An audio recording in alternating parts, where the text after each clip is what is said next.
Hi everybody! Now I'm gonna show you how to use a self-closing wrap. All what we need are on the desk: some wire harness, a installation tool, and a piece of self-closing wrap. Split structure is helpful for the reorganization and the maintenance. First, let's fix the cables in the clip tool by this direction. Then insert the clip inside the self-closing wrap. The last step, we hold one end and slip over the tool inside the self-closing wrap smoothly. Perfect that we finished the installation.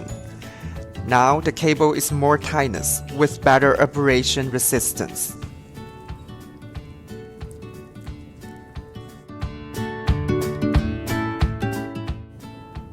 Please don't worry if you don't have a installation tool.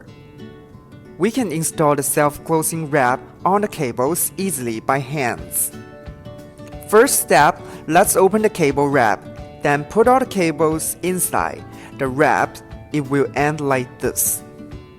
Very easy, right? Okay, now we finish all the installation and everything looks neat and clean.